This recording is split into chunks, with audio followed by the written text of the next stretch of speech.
Good morning. Welcome to AVL City Church Online Edition. We're so glad you could be with us today. I'm Rusty, one of the members of the teaching team here at AVL City Church. And, during this time where we're worshiping together and restricted to doing it pretty much online, we really are looking forward to getting back together in person.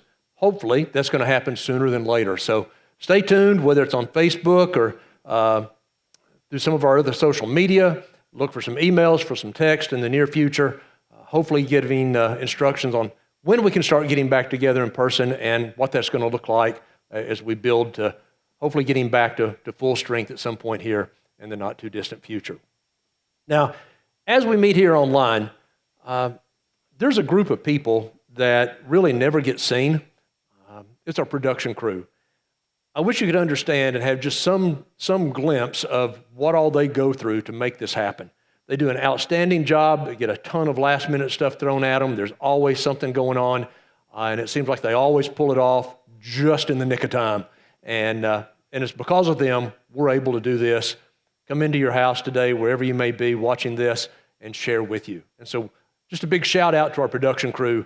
They do an amazing job, so thanks to them. Yeah, that's right.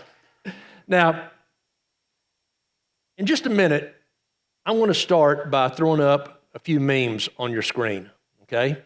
But before we get there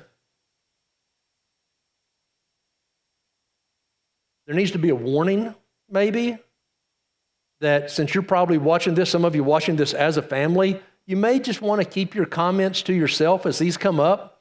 That way you don't miss the message because you're going the best 2 out of 3 in the middle of the living room floor or something like that. So some of these may hit a little close to home. We'll see. We'll see. So our first one is this. And when you get into a fight but can't remember how it started, I don't know what we're yelling about. So been there? Been there, done that? Maybe. Well, what about this one? What about our second one here? Welcome to family arguments where opinions are facts and reasons don't matter. I can see it starting to heat up now right there on the couch, okay? What about our third one here? Our third and final one comes up. I hate when companies say, we treat you like family. To me, that means we fight all the time and we see each other once a year at Christmas. So hopefully those aren't too close to home, but some of them may be, okay? Which leads us on into where we're going today. I'll give you a minute to sort of straighten the furniture back up. Hopefully nothing was broken, anything like that. Before we go any further, though, I need you to do something for me, or I guess maybe more appropriately, I need you to do nothing for me. A little confusing. What I need you to do is this. I need you just to stop. Stop doing whatever else it is you're doing. Okay? In these next few minutes, as we get into this message, some of you are going to be overwhelmed with an urgent need to go organize your sock drawer or something like that. Because as we get into this topic, it can be a little on the personal side, it can hit very close to home, and some of you will be really tempted just to walk away and not listen. Please know that if you're listening to this today, watching this, it's because God has brought you to this point. God has brought this message to this point, and you intersecting at this point, and the Father lovingly wants you to hear this message. So even if it's a bit close, just relax, hear it out, and hear what God has for you today, okay? Today, we're going to talk about Family Feud. Yeah, Family Feud, not the game show. No, not the game show, but the real Family Feud. All families go through tough times, right? Coronavirus has not helped that situation. Lost jobs or people working from home, schools being closed, uncertain future, bills adding up, all confined in a house 24/7 where you have no escape, really can't get away. Some families have handled that really well, some not so much, okay? So let's talk about this for a second, a family feud. Let's get some things sort of clarified right off the bat to begin with. First thing we need to do is let's define family. What we're talking about as far as family goes. The definition of family, a specific group of people that may be made up of partners, children, parents, aunts, uncles, cousins, and grandparents. Okay? We have our immediate family, right? Then we have that extended family even of cousins. And where I came from, it was like, your cousin twice removed on your mother's side. I never had any idea what that meant. Okay? I could grasp second cousins, third cousins, whatever, but that's about as far as I went with that. But you have this extended family. We have friends who, they're not really family by blood or by marriage. They're kind of family because sometimes we're closer to them than we are to some of our own actual immediate family. So those can roll in through the definition of family. And of course, we have our family of God. As Christians, once you accept Christ and you come into the family of God, and now we have our brothers and sisters in Christ as well. All of those roll into our definition of family today for Family Feud. And it may even be a few others in there that are close to you and you feel like family. That's okay. We count those as well. Okay, so we got the family part. Let's talk about the feud part. Definition of a feud: a prolonged and bitter quarrel or dispute. Okay? A prolonged and bitter quarrel or dispute, some disagreement that goes on. It's not short-term. It can be lasting for some time. Now, probably the most famous feud in our country, the one that sort of comes to mind if you talk about feuds, are the Hatfields and McCoys, right? Took place in the late 1800s over on the West Virginia and Kentucky border. Two families went at it for years. Years they were in a major feud. And today we're not going to talk so much about a feud, though, between two families as we are the feud within our own family, inside of one family. Now, every feud has something you can bank on, and that's that someone's going to get hurt. Okay? Somebody's going to get hurt, which leads us to the questions of who's going to get hurt, how are they going to get hurt, how bad, and even the most important question, though, how's it all going to end? When I was a junior in high school, my grandmother, my mother's mother, had a heart attack. I remember being at her house. I remember my mother calling the ambulance. Now, okay, I lived in a very small town, and let's face it, this was decades ago. We didn't have an ambulance. When you needed to go to the hospital, you called the funeral home.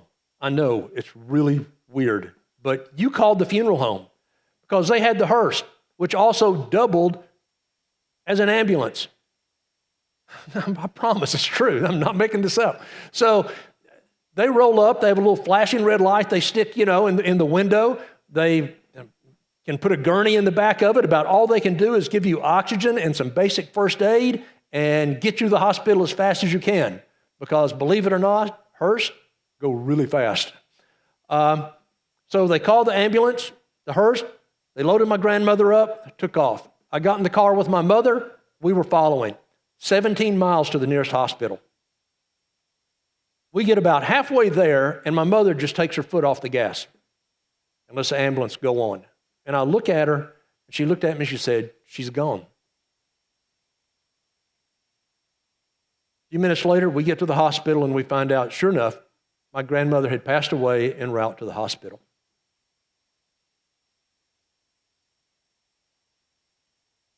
So the next week, family comes in. My mother had one sister and three brothers, so one aunt, three uncles of mine. They come in for the funeral and to settle the affairs. Now, my grandmother lived a very simple life. I remember she raised a large garden each year. She loved working in the garden.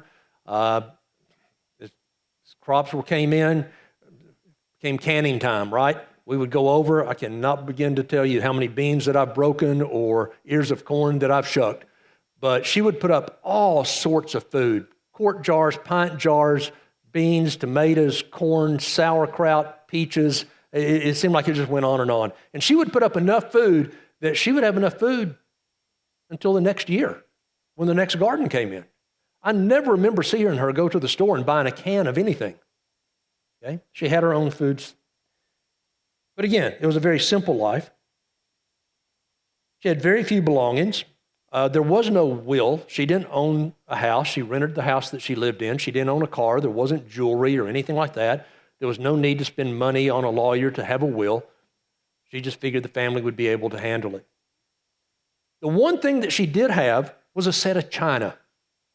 Okay? It was given to her by Arthur, one of her sons. At some point, he had been in Germany and brought back this set of china for her. My grandmother had always wanted my mother and her sister, my aunt, to split that china when my grandmother passed away. I'd never seen that china in use, never. It sat in a china cabinet in the dining room. As a grandchild, coming anywhere near that china cabinet was sort of an instant death sentence. You just stayed away from it. You didn't take any chances with it. It was never used. If there was a special occasion it was supposed to be used for, there was no occasion ever that special to my grandmother. It was never used. So the family comes in and they're sitting around in the living room, they're talking about things, and the topic of the china gets brought up.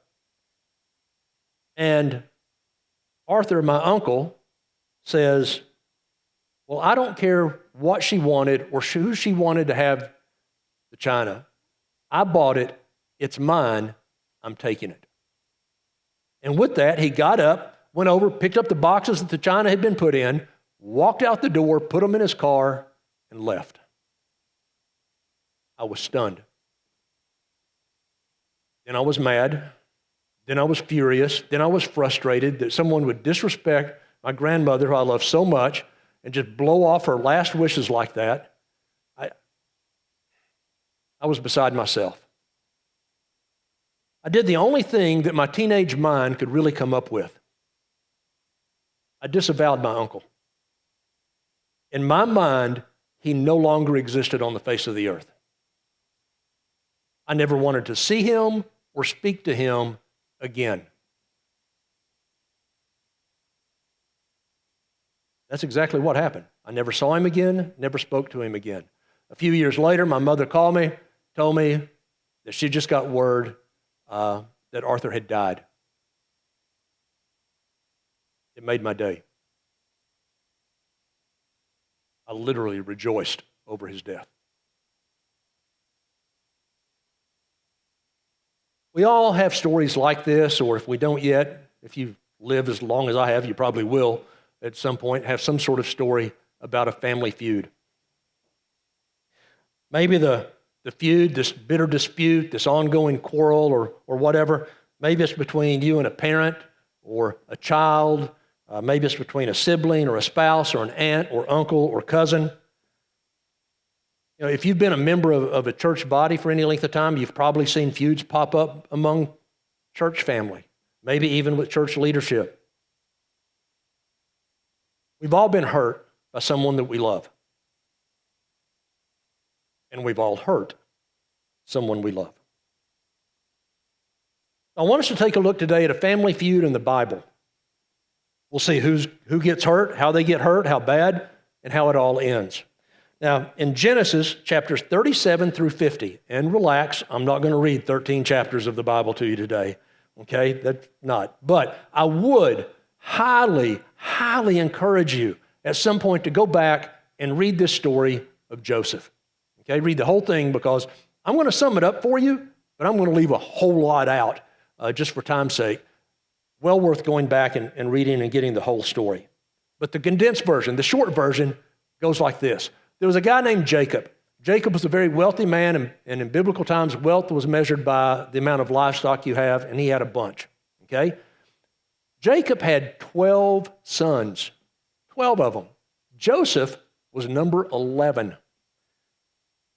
When Joseph was born, Jacob was 91 years old. Whoa, 91. Which is a whole nother story, part of the story you need to read. But because Jacob was 91 when Joseph was born, Joseph was Jacob's favorite son. You can imagine how the 10 big brothers took that. Yeah, not good. So Joseph becomes the favorite son.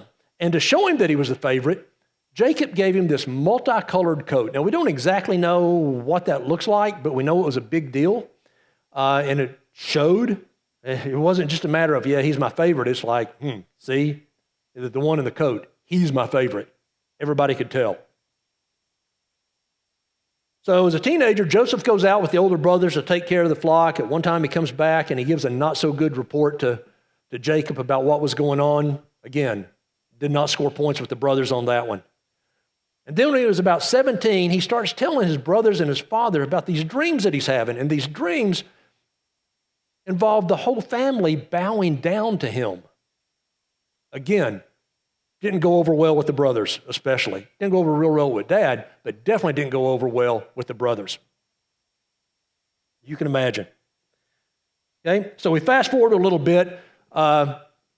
Jacob sends the 10 older brothers off to take care of the flock. They're having trouble finding a place to graze, so they end up going like 16, 20 miles away, something like that, to find grazing land. After a while, Jacob gets concerned, so he sends Joseph to go check on them, see how things are going. So you have the brothers, they're out there with the flock, they look up, here comes Joseph in his multicolored coat. They're not happy, so they start talking before he gets to them, and they decide to kill him.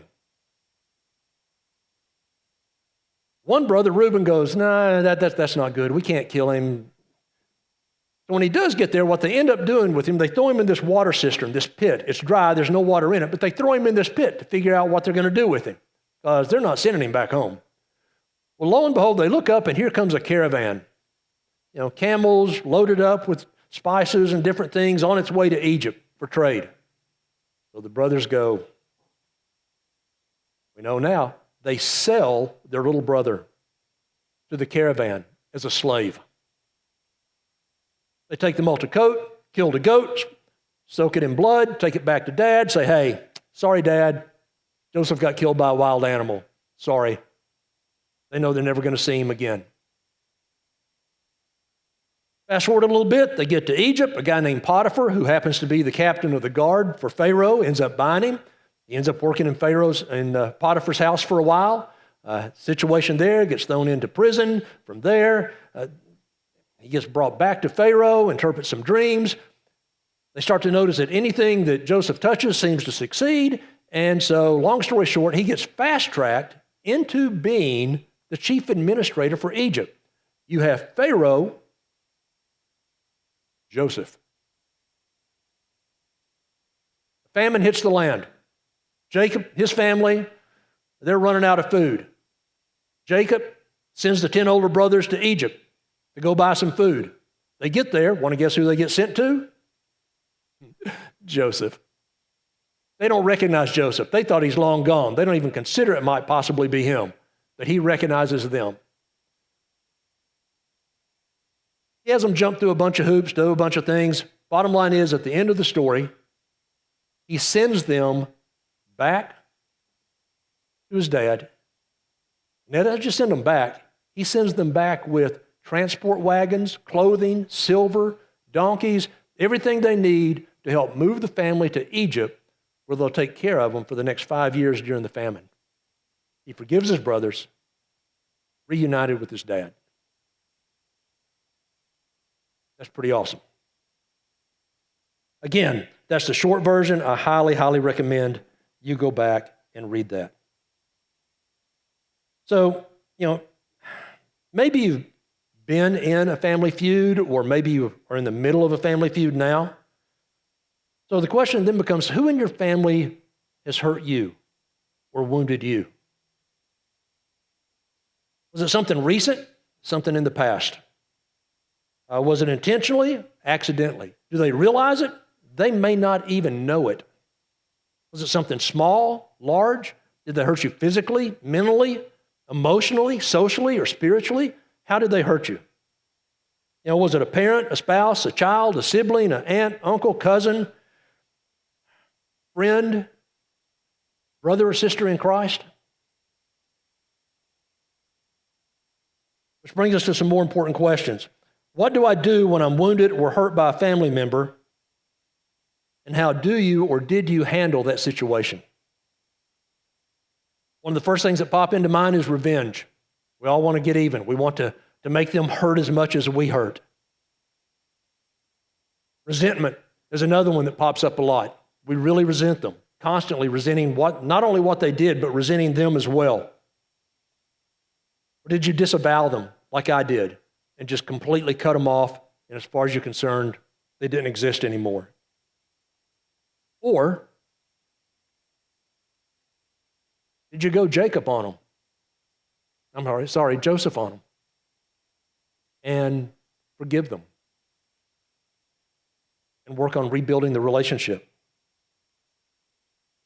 Now, if you answered that as yes, that's exactly what you did like Joseph, then that's awesome. If not, then that's not so good. But Rusty, you don't understand just how bad they hurt me, just how much they put me through, how much pain, how much embarrassment, how much humiliation, how much suffering that was caused by what they did to me.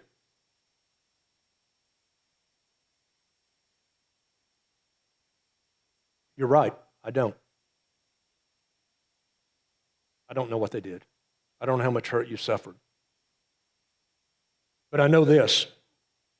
As long as you carry this resentment, this anger, this hate, then every time that person is brought up, every time they're mentioned, every time you come in contact with them, every time that situation, every time something triggers that, all that hate, resentment, anger, that's actually been sort of just sit and simmering in the background inside will start to rise up.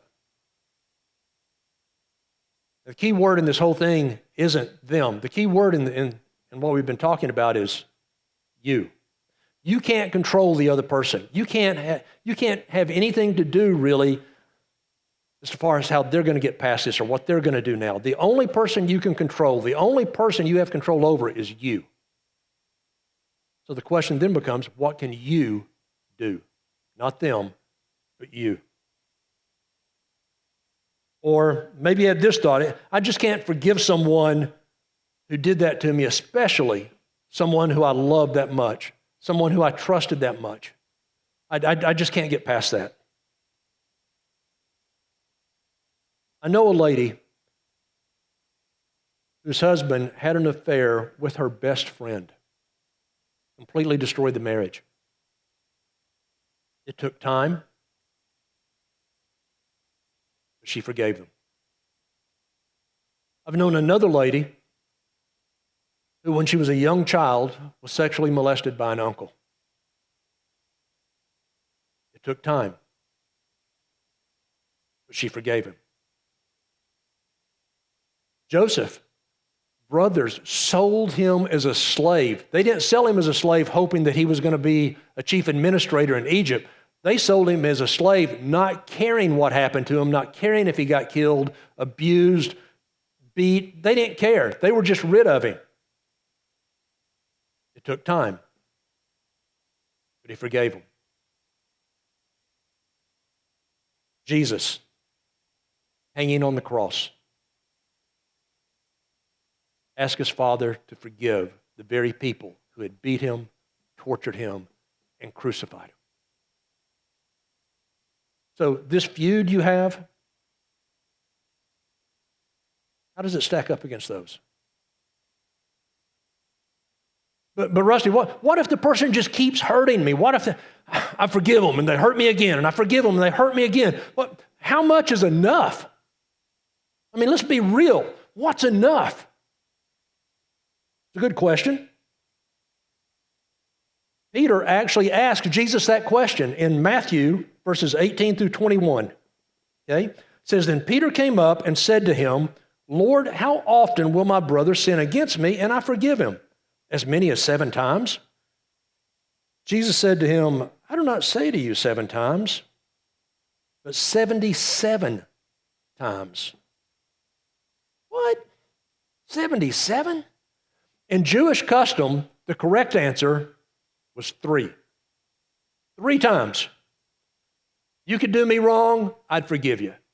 You do me wrong again, I'm still expected to forgive you. One more time you do me wrong, I'm still expected to forgive you. After that, 3 3 was the limit. So you can imagine when Peter went to Jesus, he was probably feeling pretty good about this whole conversation, right? He was feeling if I say 7, that's more than twice as many as I'm supposed to. Jesus is going to be impressed. He's going to be happy with this. So he drops number 7 on Jesus, and Jesus looks at him and goes, not 7, 77. Would have loved to have been able to see the look on Peter's face, right? Why 77? Well, it's not you got the counter going to 77. Basically what Jesus is saying is more times than it's ever going to happen. You just keep on forgiving. Let's be honest, okay? Let's just really cut to the chase and be honest with ourselves. It's not that we can't forgive someone. We all have that ability to forgive. It's not that we can't. It's that we won't. It's something we choose not to do. We choose not to forgive them. Now, we all mess up. We all mess up. And we all want grace when we do, right? We all want other people to understand that we messed up and that we're, cut us some slack here, forgive us, show us some grace. We all want that. And that's fine. But if that's what we're wanting, if we want others, not just this one person you have the feud with, because it's too easy to go, well, I don't care what they do or not. I don't care. No. If you want any grace from anywhere, any forgiveness from anybody, then we need to be willing to give grace and forgiveness. Luke 6:37. Jesus talking says, judge not, and you will not be judged. Condemn not, and you will not be condemned. Forgive, and you will be forgiven. Jesus boils it all down really simple. You want grace, you want forgiveness? Great. Give grace and give forgiveness. Now, we also need to keep in mind that Jesus gave us a brain. One of the many things that God can do that we can't is that He can forget on purpose. We can't do that. Now, we can forget.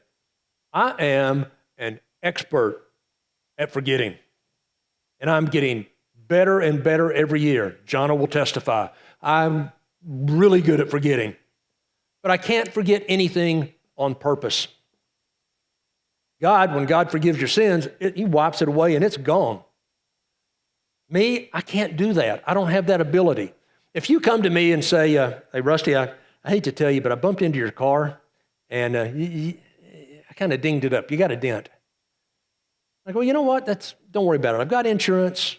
They'll take care of it. Just forget it. And I come back to you next week, okay? Come back to you next week. Body shop has knocked it all out. I mean, it looks great. You can't tell it was dented. And I go, look, that dent, it looks great now, and I just wanted to let you know, just so you won't be worrying about it. You don't look at me and go, what are you talking about? Because you didn't forget it, even though I told you to, because you can't, right? And that's okay, because that's how we learn. We learn from things and go, okay, I don't need to forget that because I didn't like the result, so you change our behavior. What about this? Let's say that you come to me and say, hey, Rusty, you know what? I'm getting ready to go to the grocery store, and, this coronavirus floating around, and you're old, and I don't want you to get it. So I tell you what, I'll do you a favor. You give me some money in your list, I'll go get your groceries for you. Cool. So I hand you $100 in a grocery list, and off you go. 2 days go by. I haven't seen you or heard from you. What on earth? So I give you a call. Hey, did you make it to the grocery store? Yeah. Did you get my groceries? Well, about that. Well, what about that?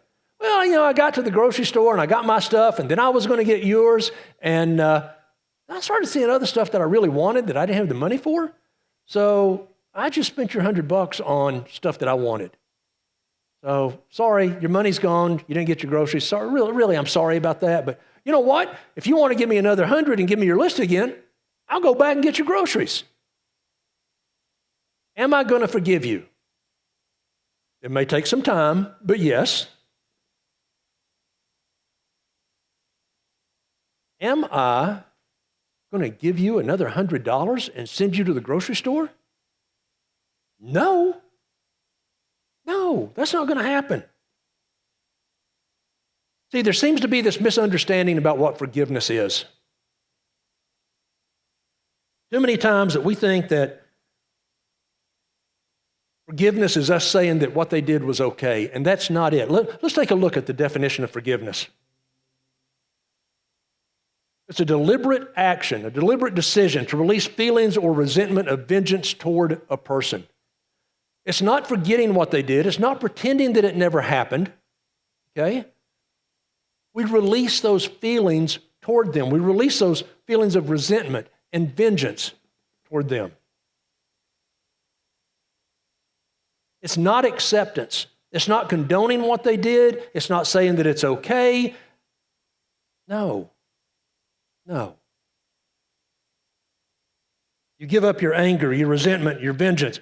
And when you give those up, what you get in return is freedom.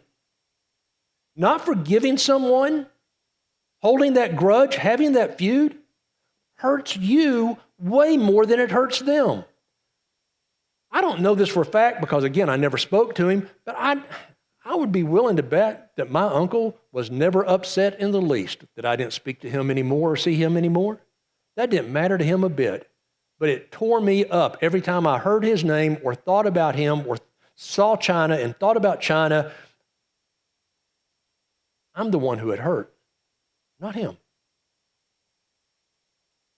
To forgive somebody doesn't mean that you have to like the person, doesn't mean you have to pretend nothing happened, doesn't mean that you can't learn from the past.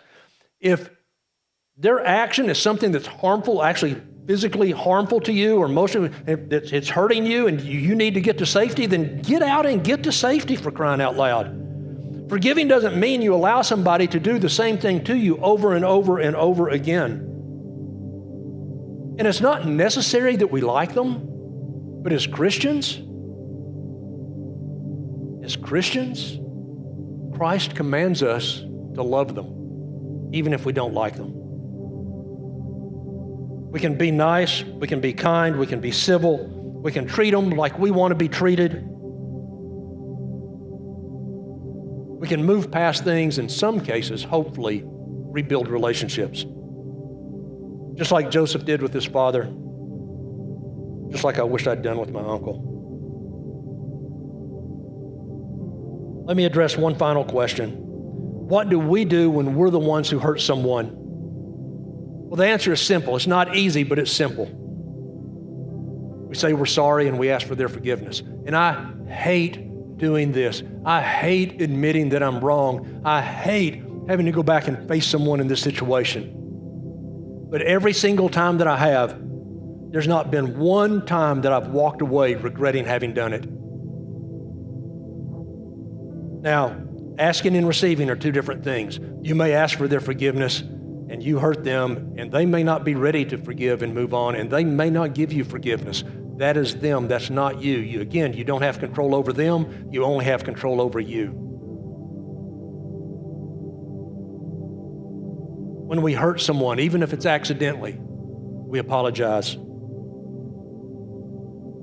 Sometimes we need to say we're sorry that they were hurt by the situation or by our actions. Sometimes we need to say that we're sorry for the part that we played in the disagreement. Sometimes we need to say we're sorry for the outcome. Sometimes we just need to say, we love you. Well, sometimes we don't. We don't say those things. And later, when it's too late, we wish we had. It took me years to realize that I was wrong about my actions toward my uncle. It took me even longer than that to accept it after I realized it. And by that time, I couldn't apologize. I couldn't rebuild a relationship because he had already passed away. It's said that the Hatfield and McCoys, that their feud started over a dispute over a pig. A pig. Their feud went on for years. 13 people were killed during that feud because of feelings over a dispute of a pig couldn't be let go of. Were a set of dishes worth destroying my relationship with my uncle? No. What's your family feud about? What's so important that you won't forgive? What's been the result? Was it worth all the feelings of resentment, the broken relationships? Was it worth how it's affected other people in your life and in their lives? Or is it just feelings over a set of dishes or a pig that got out of hand? Don't you think that it's time maybe that we take a look at our family feud, follow Jacob's lead, and forgive? Follow Christ's lead, his example, and forgive? Let me encourage you to start that today. Some of you are watching this on your phone.